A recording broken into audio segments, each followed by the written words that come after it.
नमस्कार दोस्तों, पिछले लेक्चर में आपने त्यागपत्र उपन्यास की कथा वस्तु के बारे में थोड़ा सा अध्ययन किया, जहां पर प्रमोद है जो कि अपनी जज बन जाने के बाद जो जज का पद है उसे त्याग देता है।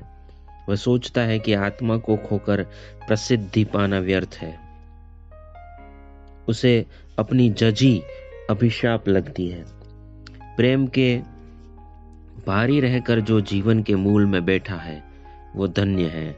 जो गर्व में फूला उस जीवन की फुनगियों पर चहक रहा है वह भूला है। वह दर्द में सत्य पाता है। मानव के भीतर के दर्द को मानस मणि समझता है और वो समझता है कि बाकी का जो कुछ भी है वो सब अहंकार है। वह अपनी बुआ के अंत के बारे में सोचता है। प्रमोद को बुआ से जो प्रेम मिला वह स्वर्गीय प्रेम था। स्वर्ग में मिलने वाला सुख जैसा होता है वैसा ही बुआ से मिलने वाला प्रेम था। तो वह इसी को दबाकर आगे बढ़ सका। इतना सोचने के उपरांत वह फिर बुआ की कहानी कहने लगा। बुआ के जाने के बाद बहुत समय बीत गया। प्रमोद बीए में आ गया। कुछ समय बाद उसे पता चला कि बुआ ने एक मृत कन्या को जन्म दिया था। वह स्वयं मरते मरते बची थी। एक दिन प्रमोद ने मां से बुआ का समाचार पूछा तो मां ने उत्तर दिया कि तेरी बुआ मर गई। खबरदार जो अब मुझसे बुआ की बात की। अब कोई बुआ की बात नहीं करता था। कुछ दिन बाद पता चला कि बुआ की दुश्चरित्रता के कारण पति ने उन्हें त्याग दिया था। कुछ दिन बाद उसे पता चला कि बुआ ने पति का नगर त्याग दिया है। वे दूसरे नगर में कोयले की दुकान करने वाले एक बनिए के साथ रहती है। कुछ समय बाद प्रमोद के पिता का देहांत हो गया। प्रमोद यूनिवर्सिटी में पढ़ने लगा था। उसने बुआ को खोज निकाला। बुआ एक गंदी गली में एक कोठरी में उस बनिए के साथ रहती थी। अब प्रमोद पहुंचा तो वे रोटियां सेक रही थी। वह प्रमोद को देखते ही रह गई थी। बुआ के न बोलने पर प्रमोद को ठेस लगी। उसने देखा कि बुआ दुबली और पीली हो गई थी। उन्हें गर्भ था। इसी समय बनिया रोटी के बारे में पूछने के लिए अंदर आया तो बुआ ने बनिए से कहा कि वह उनसे अर्थात प्रमोद से कह दे कि चला जाए, परंतु प्रमोद गया नहीं। वह बहुत परेशान हो रहा था। बुआ उससे नहीं बोल रही थी। बनिया दही बूरा लेने चला गया। प्रमोद ने बुआ को बताया कि पिताजी का देहांत हो चुका है। माँ उसका विवाह करना चाहती है परंतु वह नहीं चाहता। इसी समय बनिया आ गया। बुआ ने प्रमोद से खाना खाने को कहा और अब बुआ ने घर की बातें पूछी। प्रमोद ने कहा कि वह बुआ को साथ लेकर जाएगा। बुआ ने कहा कि वह जब अपना घर बसा लेगा तो वह उसके घर जाने की बात सोचेगी।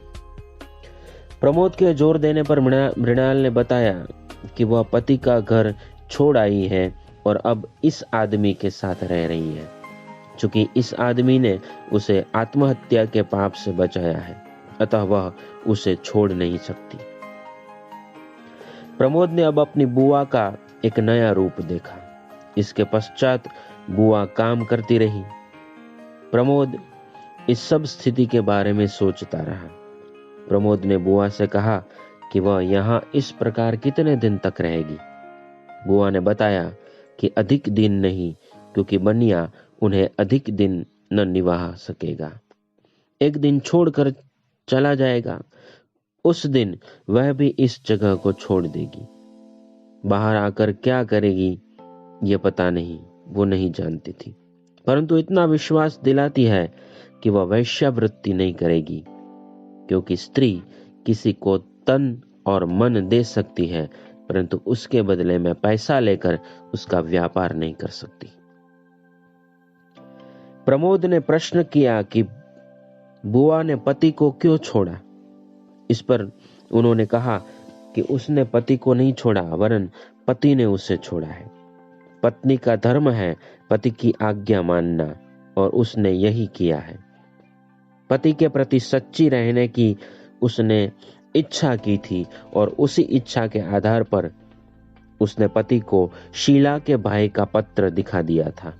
इस पर पति क्रुद्ध हो गए, और कुछ दिन बाद पति उसे घर से दूर एक कोठरी में रख दिया। उसके कथा सुनाने के भाव से लगता था कि जैसे उसे पति से कोई शिकायत न थी। उसने बताया कि वह मैके इसलिए नहीं आई कि स्त्री ससुराल से टूटते ही मैके से भी टूट जाती है। बनिए के साथ इसलिए आई कि बनिए ने उसकी सहायता की, परिवार की लांछना सहकर भी। फिर वह उसके भागने के प्रस्ताव को उससे मना न कर सकी, और वह इधर इसलिए आई कि कभी न कभी वह प्रमोद से मिल सकेगी। तो यह सुनकर प्रमोद बुआ को देखता रह गया। वह समझ नहीं पाया कि वह बुआ के प्रति घृणा करे अथवा प्रेम। उसे वहां बैठना कठिन हो गया। बुआ ने बताया कि वह चाहती है कि अब यह आदमी अपने परिवार में चला जाए, यानी बनिया अपने परिवार में चला जाए। उसे अब बुआ से विरक्ति हो चली थी। वह समझ गया है कि मृणाल एक व्यभिचारिणी स्त्री है। प्रमोद को इस कथा से वेदना हुई। मृणाल को बस एक ही चिंता है कि इसके चले जाने पर पेट के बालक का क्या होगा। परंतु कोई बात नहीं, भगवान सब संभाल लेंगे। फिर मृणाल ने कहा कि प्रमोद, इस संसार में मेरे लिए तुम ही एक ऐसे हो जिससे मैं कुछ नहीं छिपाती। फिर दोनों चुप हो गए। वह पड़ोस में चली गई। प्रमोद मृणाल की कहानी सुनकर यह नहीं समझ पाता कि वह उसे किस प्रकार ग्रहण करे। फिर वह चलने को तैयार हुआ। इसी समय बुआ आ गई। उसने कहा कि बुआ को उसके विवाह में आना होगा। वह समाज की परवाह नहीं करता, परंतु मृणाल ने उत्तर दिया कि वह समाज की परवाह करती है। यदि समाज टूट गया तो वह किसके नीचे बनेगी अथवा बिगड़ेगी। इसलिए वह समाज की मंगल आकांक्षा करती हुई उससे अलग रहना चाहती है। प्रमोद को भी उसके पास नहीं आना चाहिए। वह समाज के उच्च वर्ग में बैठना नहीं चाहती थी। प्रमोद ने चलते समय बुआ के पैर छूना चाहे, पर छू न सका। वह केवल प्रणाम ऐसा कहकर चल दिया, और बुआ ने उसे आशीर्वाद दिया।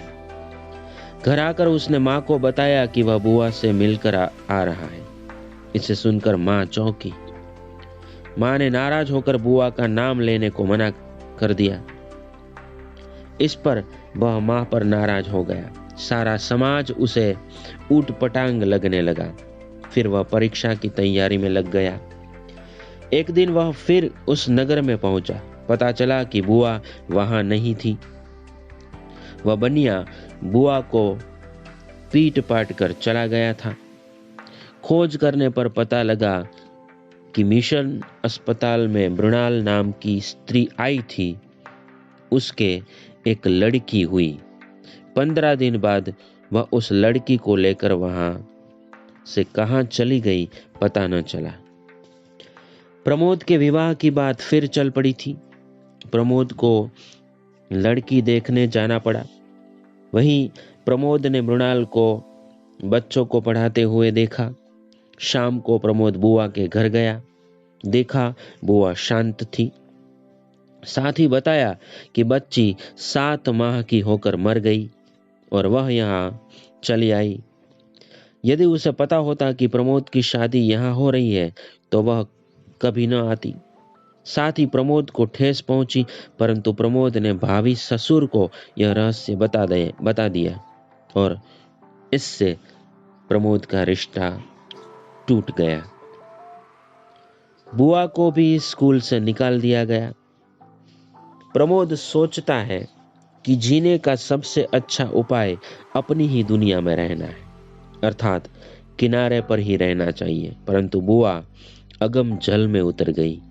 उन्हें तैरना नहीं आता था, इसलिए डूब उतरा रही थी। प्रमोद से प्रेम करने के कारण वे नहीं चाहती थी कि प्रमोद उस संकट में पड़े। अंतिम बार जब प्रमोद बुआ से मिला, उस समय वह वकील था। बुआ उस समय एक कोठरी में बीमार पड़ी थी। इस बार बुआ ने स्वयं पत्र लिखकर प्रमोद को बुलाया था। इस समय तक प्रमोद की मां का स्वर्गवास हो चुका था। बुआ की उनसे क्षमा मांगने की साध थी, परंतु वह ऐसा भी न कर सकी।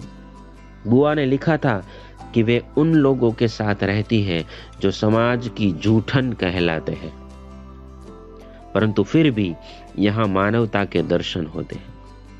यहाँ बनावट नहीं है, सब कुछ खुलकर स्पष्ट रूप में सामने आता है, इसलिए वे उन्हें छोड़ना नहीं चाहती। उनमें परमात्मा का निवास है। इन लोगों को देखकर मुझे यानी बुआ को उच्च वर्ग के लोगों से विरक्ति हो गई थी। जो कुछ आस्था है वह तुम्हारे यानी प्रमोद के कारण। मुझे तुमसे बल मिलता है। तुम यहाँ मत आओ, क्योंकि यहाँ आकर यदि तुमसे घृणा करने लगे तो मुझसे घृणा करने लगे तो मैं नहीं जी पाऊंगी। बुआ का पत्र मिला और प्रमोद बुआ के पास पहुंचा। नगर की सारी सड़ांध वहां रहती थी जहां बुआ रहती थी। वे बुआ का आदर करते थे। प्रमोद ने बुआ से चलने को कहा, परंतु वे तैयार नहीं हुई। उन्होंने कहा कि यदि उसे सहायता करनी है तो इन लोगों की करे। बुआ प्रमोद के साथ नहीं आई। वह बुआ के खर्च के लिए अपने मित्र वकील को 400 रुपए देकर चला गया। वह बुआ के पास से बहुत नाराज होकर लौटा और लौटकर अपनी वकालत में बुरी तरह से लिपट गया। वह बुआ को भूल सा गया। उसे इस बात का दुख है कि वह बुआ की पैसों की मांग क्यों नहीं पूरी कर सका। प्रमोद स्वयं उत्तर देता है कि मैं क्षुद्र था, मैं बुद्धिमान था, मूर्ख नहीं था। मैंने अपने स्वार्थ के लिए कर्तव्य अकर्तव्य में कोई भेद नहीं माना था। वह सोचता है कि वह प्रेम के प्रतिदान में क्यों चूक गया। उसने प्रतिष्ठा के रूप में स्वार्थवश जो मैल बटोरा है, उसने उसकी आत्मा की ज्योति को ढक दिया है। इस बात को 17 वर्ष बीत गए। वह सोचता है कि किस अमानुषिकता के वशीभूत वह इतने दिन बुआ को भूले रहा। उसे जब पता चलता है कि बुआ अब इस दुनिया में नहीं रही, तब वह व्याकुल हो उठता है और अपने जजी के पद से त्याग पत्र दे देता है। तो त्याग पत्र की यही संक्षिप्त कहानी है।